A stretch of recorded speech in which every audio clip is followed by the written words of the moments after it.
So I think I will start then to the conference. So I'm really happy to welcome you, dear alumni, dear students, dear collaborators.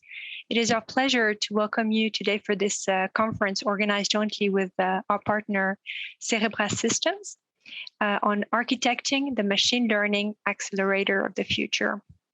AI and machine learning, as you know, are creating myriads of possibilities in research and innovation, and their use have boomed in recent years. However, traditional architectures are not able to cope and meet the demand in terms of performance. Cerebras Systems, a company based in Silicon Valley, California, and co-founded in 2015 by Jean-Philippe, who's an EPFL alum, together with 4 other colleagues, has created the world's largest chip and built the entire system around it to enable this machine learning revolution.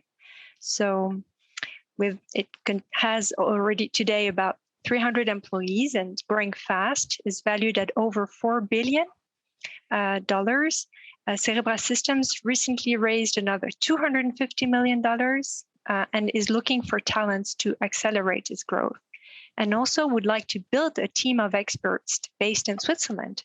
So I hope we'll be able to attract some of you tonight to join them. So we will start the conference welcoming, so there will be Jean-Philippe, our alum and co-founder, and he's the chief system architect at Cerebras Systems. And he graduated from EPFL in electrical engineering in '93. We will have also Shan Li, who's here tonight. He's the co-founder and chief hardware architect at Cerebras Systems, and he graduated with a bachelor and master's in electrical engineering, computer science from MIT. We will have also Tom Case, head of the recruiting, who will also join us to present the opportunities in terms of recruiting, and so the conference will last for an hour. There will be time for Q&A, and the team will stay. So it's normally a 1-hour conference, but the team will stay until 7:30, CET time, for all the questions you may have, also on the recruiting part. So I'm happy to pass on the floor to Jean-Philippe and Shan for their presentation. Thank you very much. Thank you for that introduction. As Leila just said, I'm Sean, and with me is Jean-Philippe. We are co-founders at Cerebras, and we started Cerebras with a vision to drastically change the landscape of compute for AI and for ML. And today I'm going to share with you some of the outside of the box thinking that we believe is necessary to meet the demands of ML in the future. And if you don't know about us, Cerebras began in 2016, really just at the beginning of the modern deep learning era. And our mission is to really solve the problem of AI compute by building a full accelerator solution, from the chip to the system to all of the software around it. And now we have engineers and customers all around the world. And really what an incredible journey the last few years have been, not just for us as a company, but also for the entire ML industry. But I'm here today because we believe we're really just at the beginning of what neural networks can do. And we're already reaching a pace where traditional approaches just can't keep up. In 2018, state-of-the-art neural networks had 100 million parameters, and that was a lot.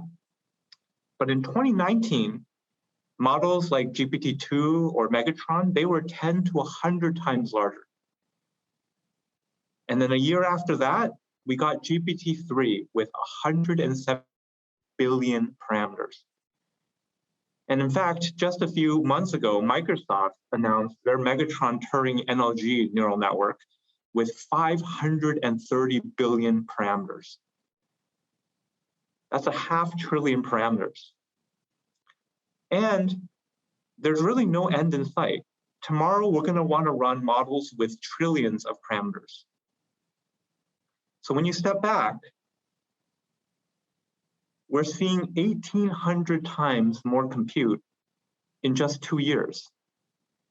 I mean, let me say that again. That's 1,800 times more compute in just 2 years.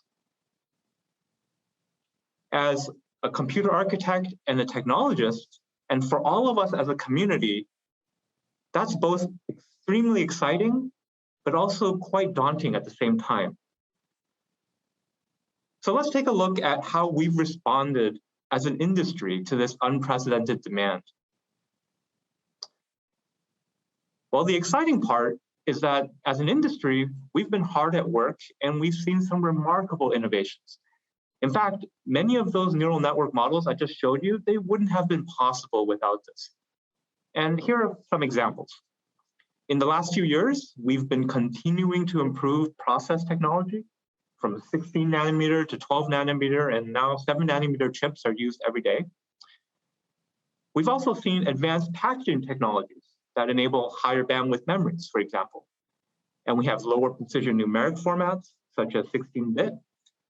And we have new data path designs using techniques like systolic arrays or tensor cores that improve compute density and power efficiency incredibly. So in the last 2 years, we saw about a 2 times improvement from process, that's Moore's law, and we saw about a 3 times improvement in architecture performance. Now that's the exciting part. But now comes the daunting part. In the last 2 years, from BERT to GPT-3, as we just saw, the ML demand increased 1,800 times. Now that's still a 300 times gap. And how did we as an industry meet that need? Well, it all came from system scale out. In fact, when OpenAI trained GPT-3, they used 1,000 GPUs. So when you step back, the performance gains over the last couple of years has been completely dominated by scaling out at the system level. So you might think, well, the answer is just scaling out further, right? The ML demand certainly doesn't appear to be slowing down. So perhaps we can just rinse and repeat the last 2 years and we can satisfy the next 2 years' demand, right? Well, let's imagine what that would look like. We would get another 2 times improvement from Moore's law. We do have 5 nanometer and 3 nanometer in the pipeline. We get another 3 times improvement from architecture, maybe yet higher density data paths and different numerics. And then finally, another 300 times from scaling out at the system level. Is that possible? That would mean cluster sizes on the order of 100,000 chips. While not technically impossible, I think we can all agree that's not practical. In fact, just the sheer cost, power, and the physical footprint would be prohibitive. And perhaps the most important thing is that it turns out that the existing ways that we scale out at the system level, they're not easy to deploy and they're actually not that scalable. Fundamentally, the reason is because these giant neural network models, they need massive amounts of compute, memory, and massive communication to tie it all together. And when you try to solve all of this using thousands of small devices, it turns the scaling of all 3 of these into distributed problems that are interdependent. And it becomes an explosion of distribution complexity to get it all to work together to solve a single large problem. And in fact, this complexity grows dramatically as the cluster size and the model grows. So instead, for all of those reasons, with the existing scale-out techniques, we think there may be another 10 times improvement on scale-out, but not much more than that practically. And so that would give us cluster sizes on the order of 10,000 chips, maybe. And in fact, we're starting to see some evidence of that already. When GPT-3 was trained in 2020, it was trained on 1,000 GPUs. And a few months ago, when Microsoft announced their 500 billion parameter model, it was on 4,000 GPUs. So we're starting to see some of that, but we believe the scale-out trend is not going to continue much further. So where does that leave us? With the current approaches, the existing industry probably has a path to another 60 times improvement in the next 2 years, but not much more than that. But we need 1,800 times. And that is the grand ML demand challenge that's in front of all of us. We have to find ways to substantially improve across the board, to improve process beyond Moore's law, to improve architecture by orders of magnitude, and also to improve and simplify scale out substantially. All of this is going to be required for us to have any hope to keep up with the ML demand. So imagine what that would look like. That's a world in which the scaling is much more balanced, where we can get another 10 to 50 times improvement on process and architecture and truly scalable clustering. Is that even possible? Well, we at Cerebras believe it is, but only if you think about the problem differently. Only if you think outside the traditional box, when you can use true end-to-end co-design, is this possible. And in this talk, JP and I are going to highlight some of the possibilities when you truly embrace this extreme co-design approach. And so first, JP is going to tell us about the process side. All right, thank you, Sean. I'm going to take the screen at this point.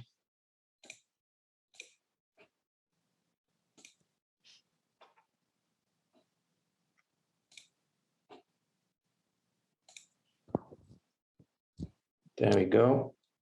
Hopefully we see your screen, JP. Go ahead. You can still see the same screen.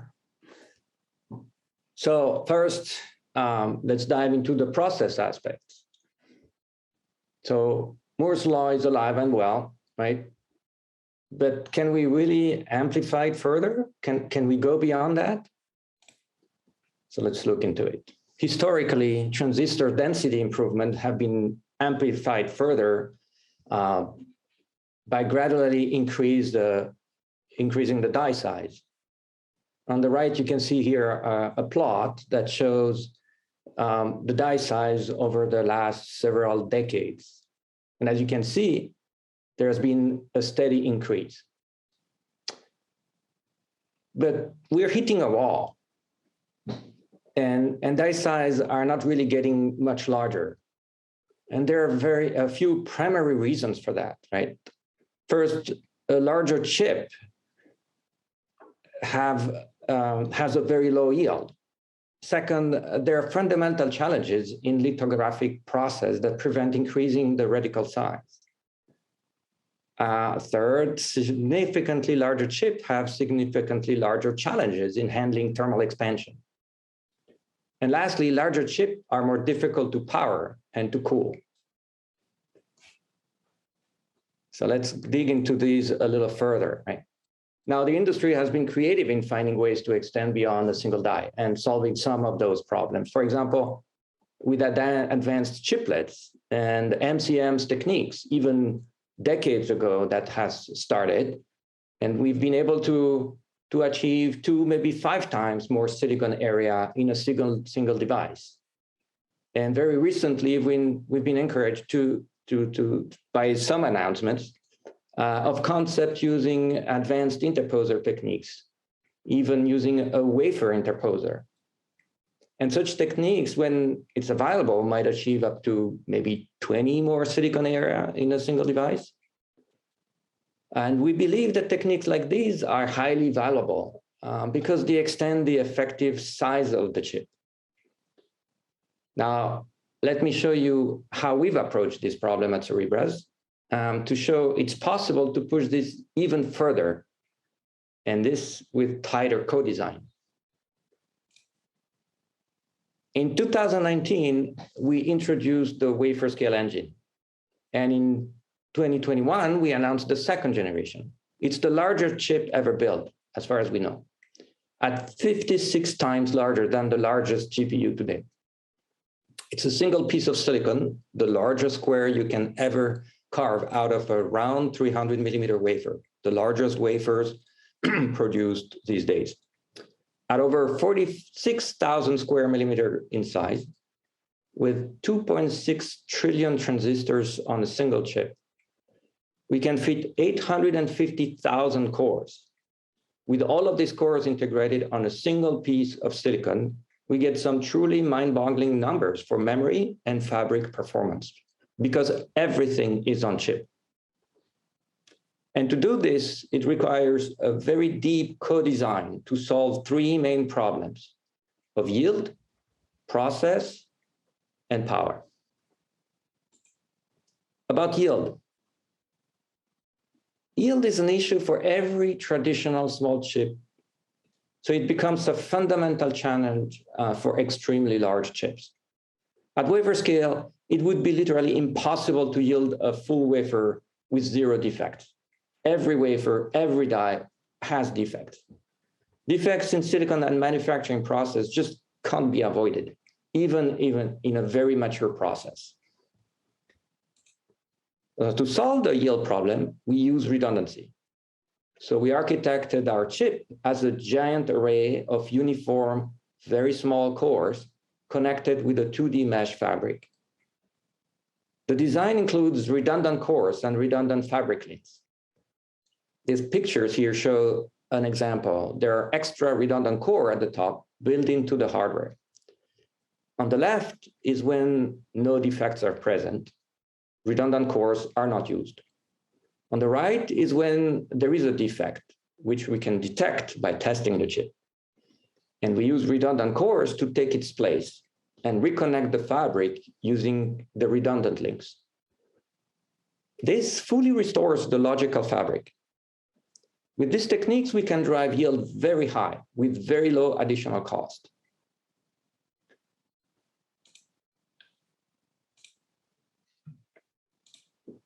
But this is only possible because of co-design with the chip architecture.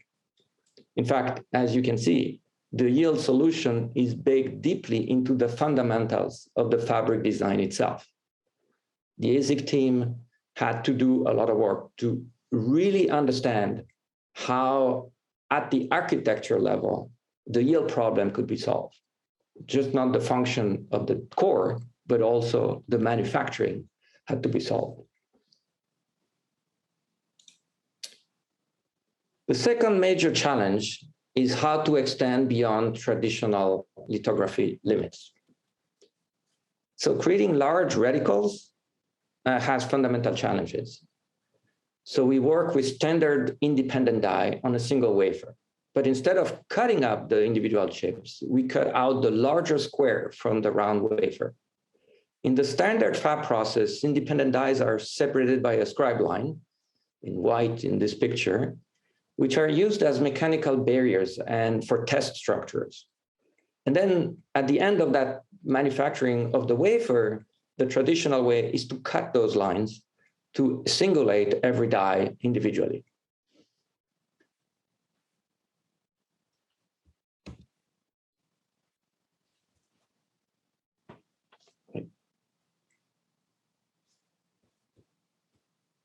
But we add wire to cross those scribe lines to connect otherwise independent die. So we don't cut those scribe lines, we add wires across them.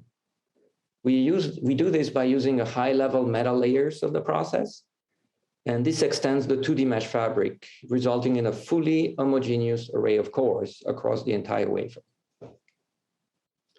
Then this is only possible with very tight co-design between the fab, in our case TSMC, and the chip architecture. So we had to convince TSMC to work with us to develop this technology and allow us to actually get connectivity across the scribe lines. Actually, these seemingly simple short wires are a very big deal. They provide the same bandwidth within the die, but across the entire wafer. That's only possible because we are spanning less than 1 millimeter of distance on silicon. For chip designer, we do this all the time without even thinking about it, right? When you compare that to traditional SerDes-based techniques, the difference is massive. A SerDes would need to serialize the data to pass it over. In our case, we don't serialize it. We use parallel data path to provide the data across, or to move the data across those scribe lines. It's just physics in that case. Driving bits less than 1 millimeter on chip is actually much easier than through a package, connectors, PCB, and sometimes even cables or sockets. And therefore, this results in orders of magnitude improvement compared to traditional I/O. As shown in the table, you can see that we are able to achieve about an order of magnitude more bandwidth per unit area, and almost 2 orders of magnitude better power efficiency per bit.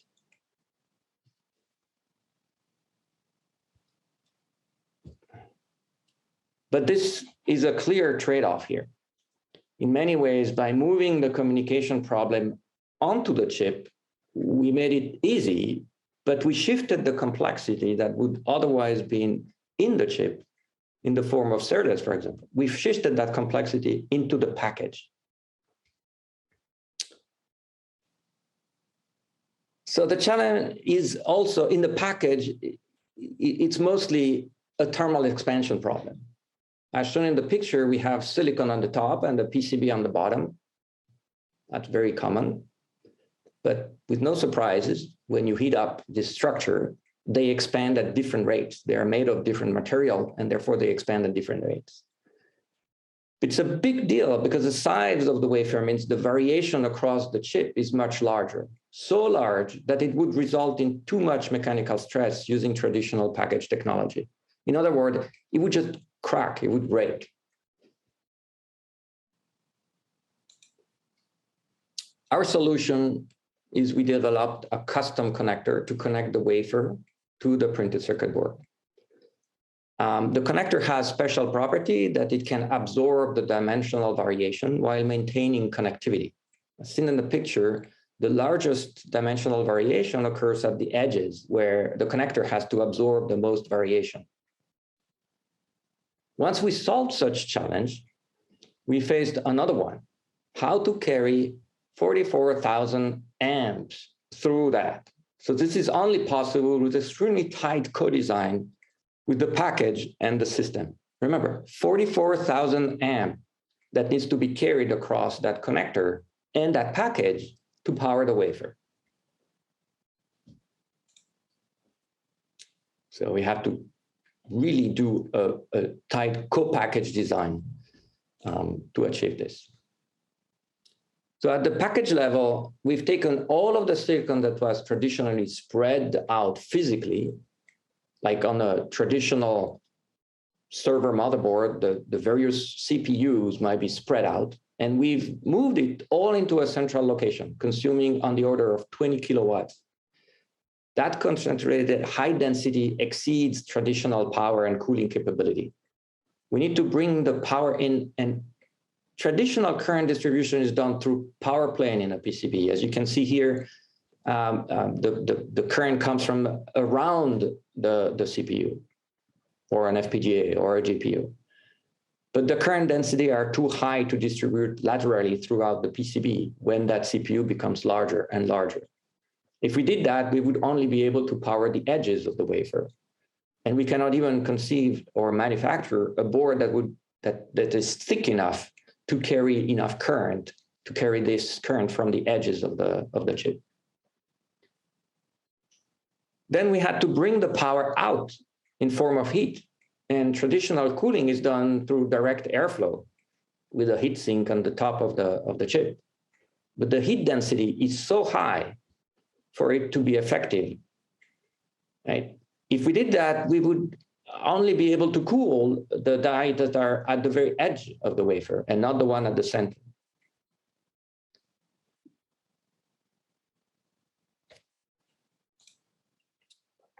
So here's a solution. It requires co-designing a 3D package. We can bring the current in to the wafer perpendicular to it by going directly through the PCB. Instead of coming from the edges, we come from the bottom already through the PCB into the wafer. And we bring the heat out perpendicular to the wafer, similarly, by using a water flow through a cold plate. This solution allows us to power and cool every die evenly, both at the edges and in the middle of the wafer. But as you can already see, this is not your typical package. So it needs to be co-designed with the full system around it. And this is what it looks like. We start with the wafer held vertically. Then it's surrounded by what we call the engine block, which in the subsystem that holds the wafer and the package. And we bring the power from the front, again, perpendicular to the wafer. And then we take the heat out of the back through the wafer in a cold plate and manifold.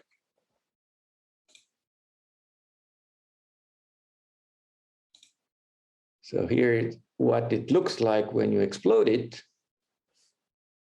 right? You can see, maybe I should point things out here. This is the wafer. This is the cold plate. This is the manifold. So we get the heat out of this through that. But first, we actually bring the power from power supply located in front here. In this area, these are the connectors for the power supply. And we bring AC into the power supplies. And from the power supply, we bring DC voltages out of it. Goes into a set of power converters. You can see this stack of power converters here. And we bring power perpendicular to the wafer into it. This is the main board through which the power is provided. One thing to observe is this is actually all located.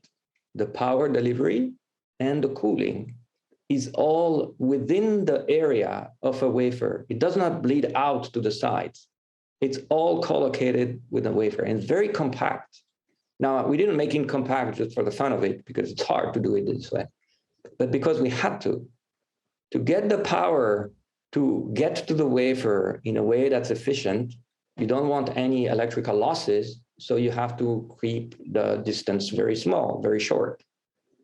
If you also want to have transient behavior, not to be affected or affecting the performance of the wafer, you want to reduce the inductance. So you want to have this path from the power converter to the wafer as short as possible. So we had to keep this power converter infrastructure within the shadow of the wafer per se, taking a very small amount of space and area to power it. And lastly, we build a system surrounding the engine block. So the entire system architecture was co-designed to support the wafer scale chip from ground up. Right? The power supplies are in the front. Let me see if I can get this to work.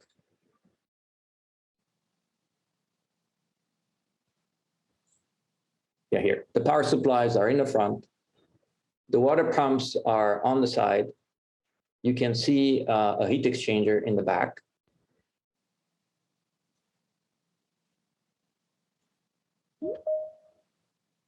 Now, the power supply brings the power into it. You can see the wafer in its position inside.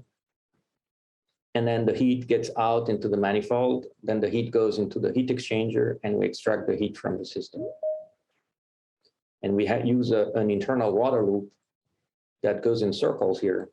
The heat from the wafer hits the water, goes into the manifold, goes into the heat exchanger, gets cooled by the air flowing through the heat exchanger, goes back into the manifold, across the cold plate to cool the wafer, and so on. So it's an internal closed loop, water cooled.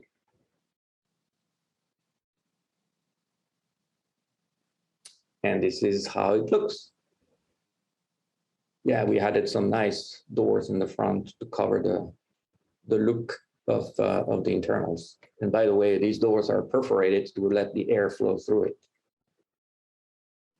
Here's another view.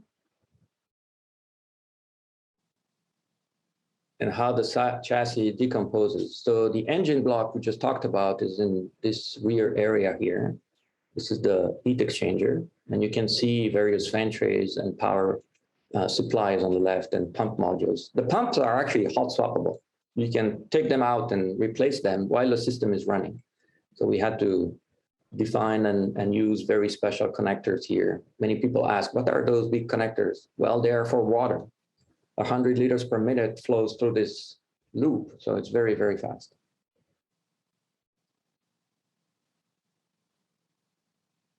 All right. But I wish I could build it and assemble it as fast as it shows on the animation. It's not quite that simple.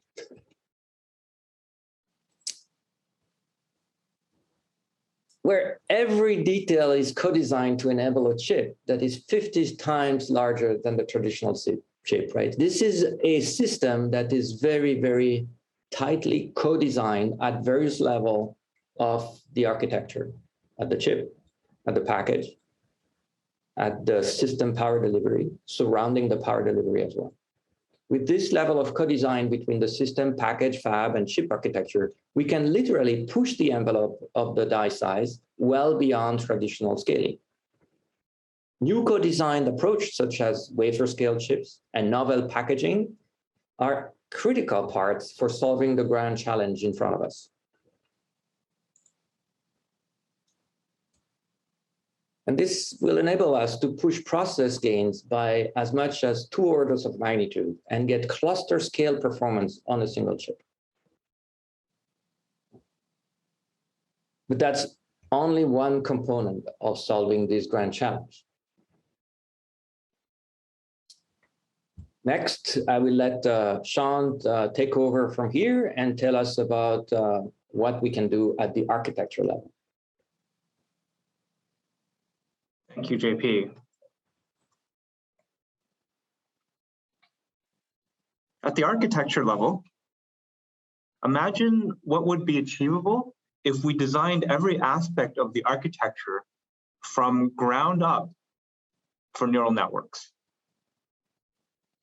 Neural networks are generally expressed as a series of matrix multiply or GEM operations. And this is very valuable because it's a simple way of expressing the work and the computation.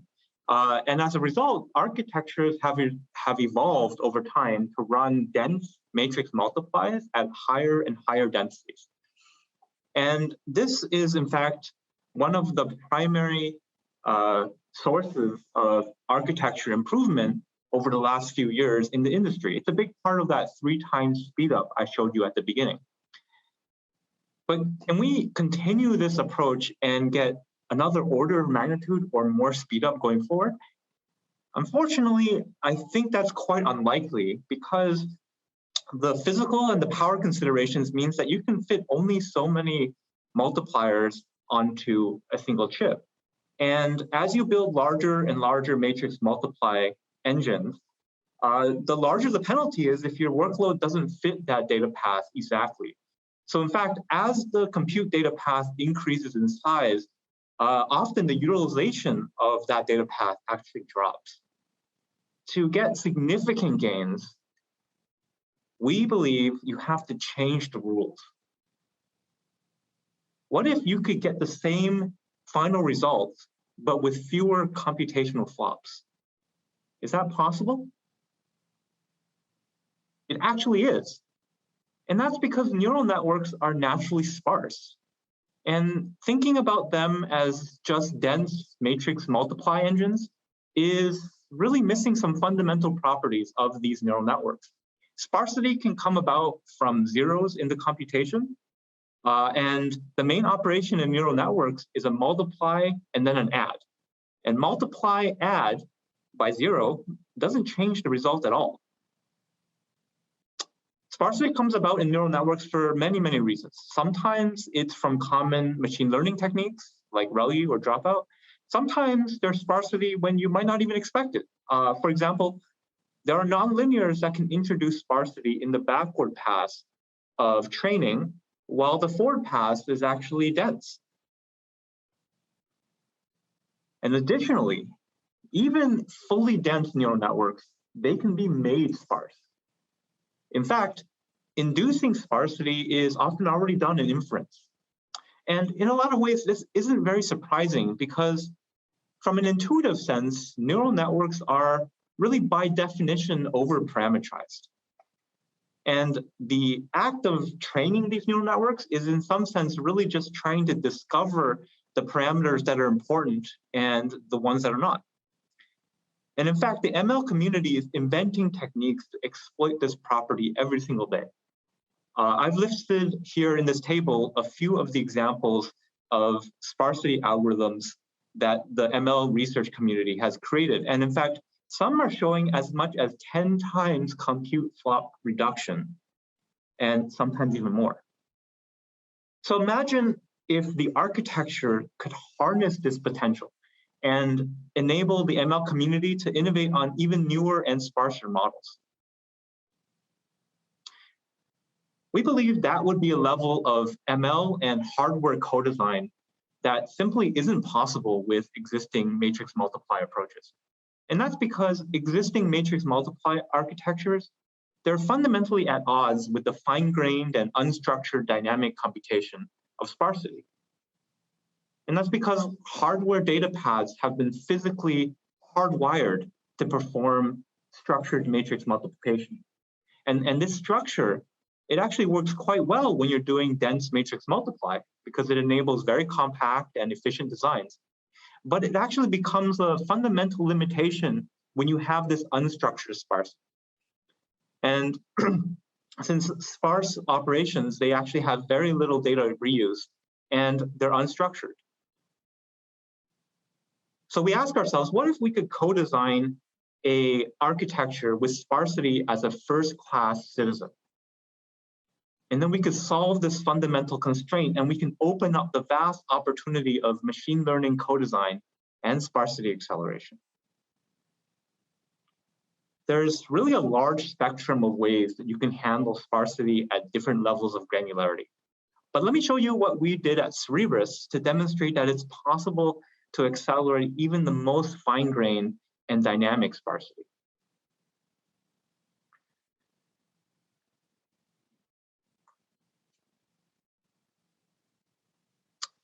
The first is that it's necessary to have a data flow schedule engine. Here, all of the computation is triggered by the data. In the Cerebras core, the fabric transports the data and all of the associated control information directly in the hardware.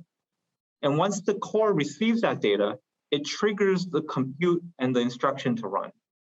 And so with this data flow mechanism in the core, we think of our entire wafer, the entire compute fabric, as a data flow engine. Now, why is that important? It's important because once you have a data flow scheduling engine, you can harvest sparsity natively because you can just simply filter out all the zero data at the sender. Since all of the compute is triggered by the data, if the sender doesn't send any data, the receiver doesn't perform any compute. It's really that simple. Not only do we save all of the power because we're not performing the wasted operations, but we're using those cycles to perform useful operations and we can get acceleration. Now, this is only possible with tight co-design with the machine learning and the compilers and the kernel software. On the machine learning side, this natively accelerates natural sparsity, but also enables a co-design of new sparse ML models. And on the software side, we co-designed our entire software stack to be data flow aware from the ground up. Let me show you what that looks like. Let's look at a sparse matrix multiply as an example. We consider our entire wafer as a single giant sparse matrix multiply array.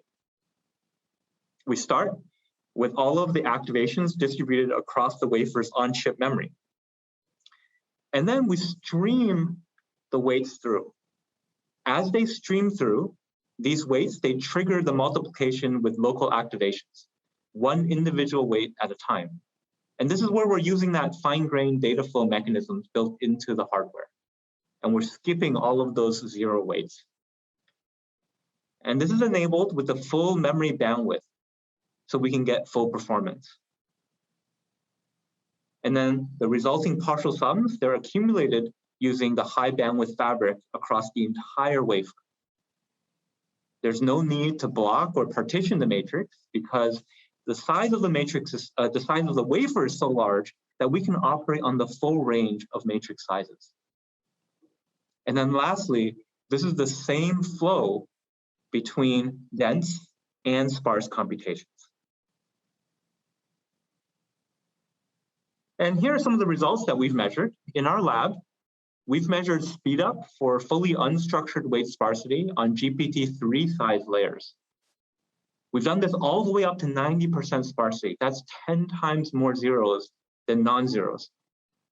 So on the right, you can see our lab results. They're actually showing near linear speed up even at this extreme level of sparsity. And in fact, the only limitation is really Amdahl's law, because you have to amortize some of the fixed overheads. But our massive memory bandwidth and our interconnect bandwidth, they enable us to reduce that overhead pretty significantly. And in fact, that overhead reduces even further for larger and larger neural networks. So these results demonstrate that, in fact, you can accelerate fully unstructured sparsity, which again isn't possible with traditional matrix multiply architectures. And by doing so, you can accelerate all types of ML sparsity algorithms that are already available today, but also enable a new class of smarter and sparser machine learning models that are actively being developed. As a broader community, it's through this level of ML co-design that we can practically reach extreme scale models, and we can break free from the traditional brute force flop scaling. In fact, we believe that these sparsity opportunities, they only get increased with larger and larger models.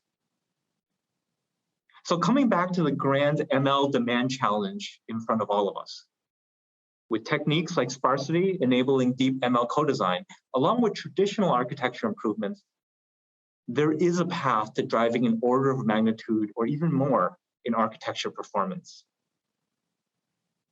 It's done by changing the rules, by going beyond just flops, and enabling an entirely new class of sparse ML techniques co-designed with the ML community that are not possible otherwise. All right, we've now addressed 2 out of the 3 components of scaling performance. So let's look at the last one. That's scaling out at the cluster level.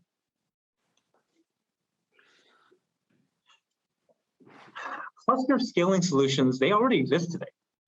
But why is it so hard to scale? To understand why, let's look at how existing techniques work. The most common scale-out technique is called data parallel. And that's where the model is replicated in every single device. And then we split the training data across those devices. This is what makes it so simple, because you're just replicating the model. Unfortunately, it doesn't work well for large models because the entire model has to fit into a single device. So to solve that problem, the common approach by the community is to run what's called pipelined model parallel. And this is when you split that model across different layers, and each layer runs on a different device as a pipeline. And this enables larger and larger models because you can use the collective memory of all of the devices. But it has significant communication overheads. And as you spread to more and more devices, the activation memory that's needed for training, it actually grows quadratically as you need to keep all of the activations in the pipeline active. So to avoid that, the community has also developed another form of model parallel called tensor model parallel. And here you run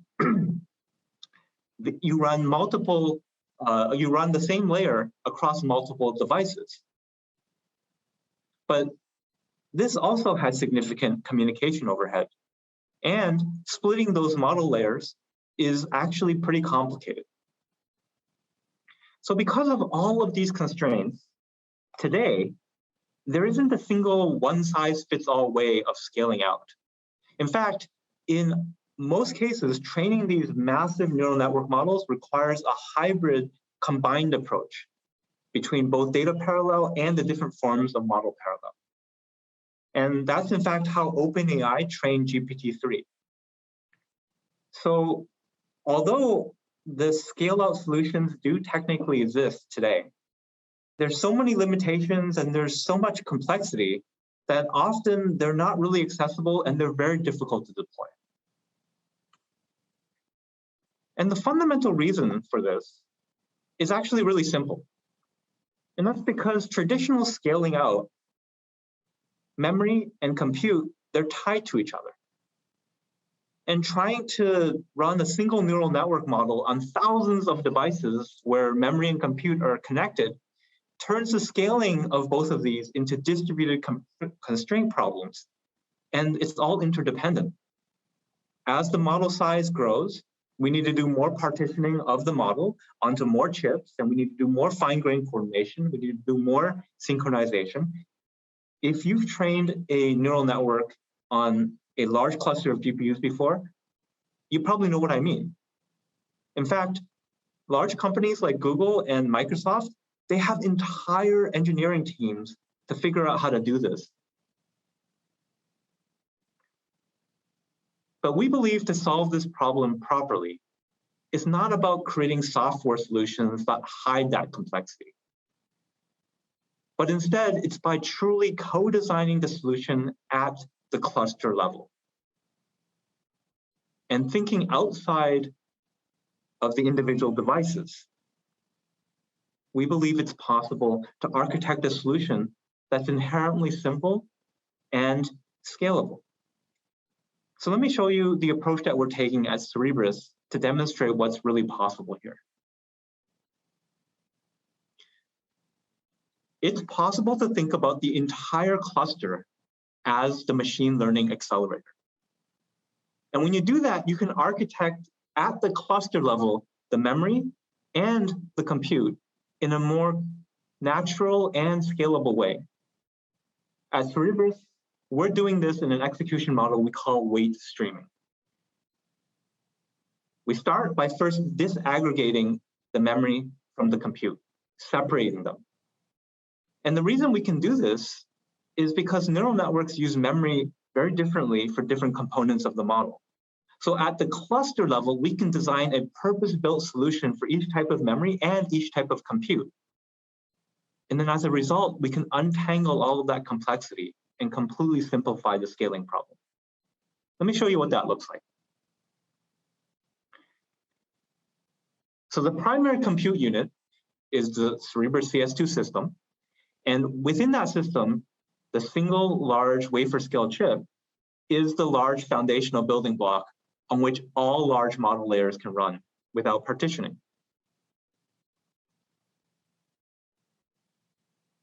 Next, to handle these models of extreme size, we add an external storage device to hold all of the model parameters, or the weights.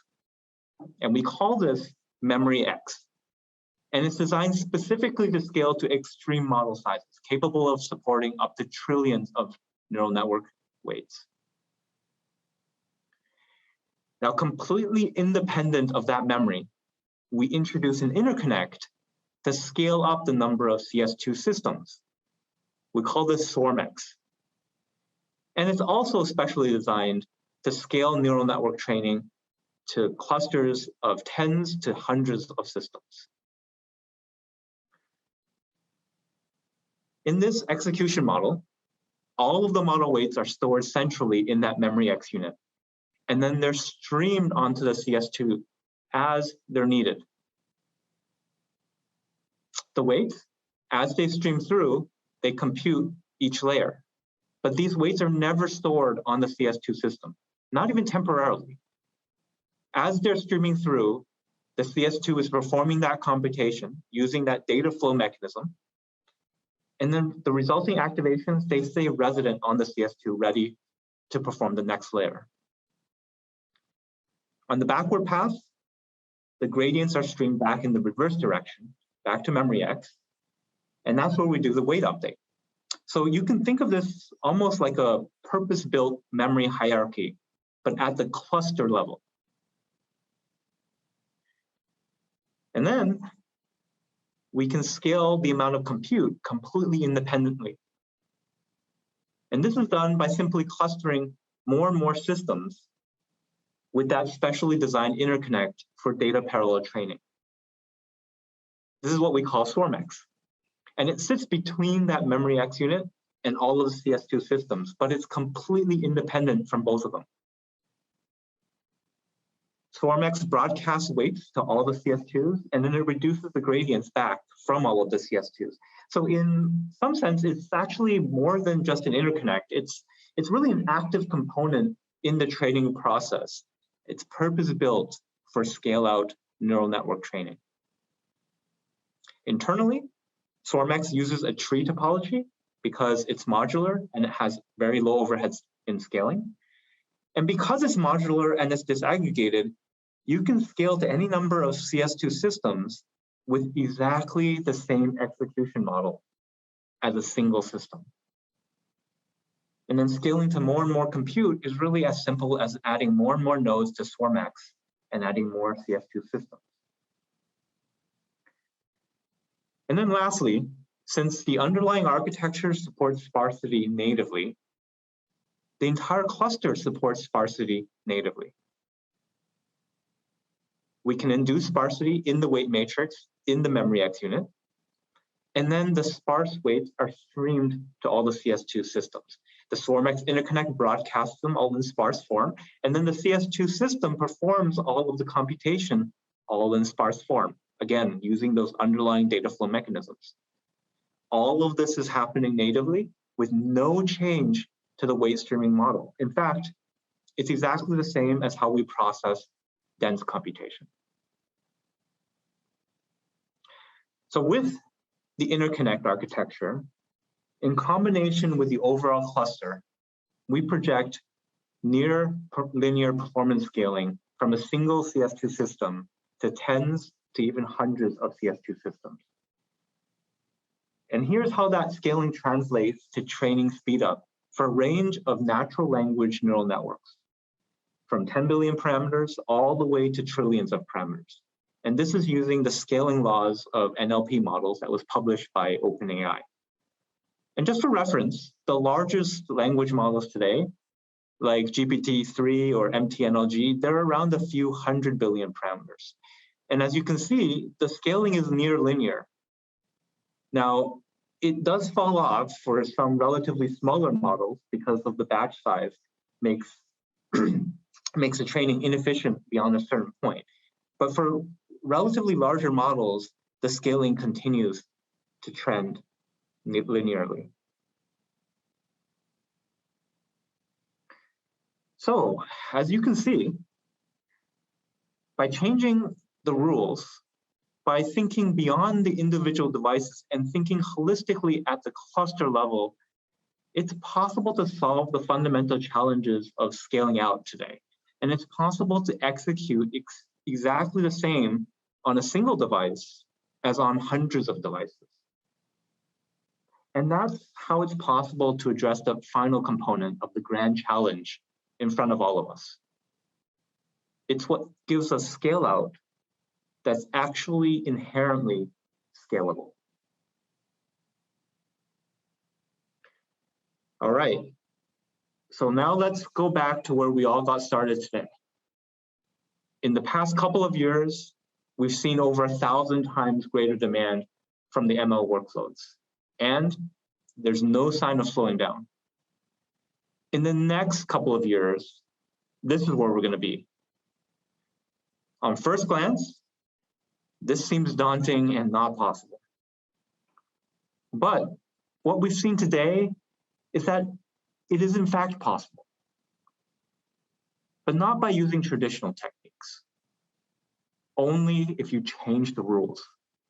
Only if you think outside of the traditional boundaries, that future is possible and it's achievable. With tight co-design it's possible to do some truly remarkable things. It's possible to build chips beyond individual die, to push beyond brute force flops, and to design an architecture that's inherently cluster scale performance. What an exciting time it is to be an engineer and a computer architect in this field. JP and I have shared with you just some of the approaches that we're taking at Cerebras to pursue this future as an example of what's possible, and we are so looking forward to what we and the community come up with next. Thank you very much for your time.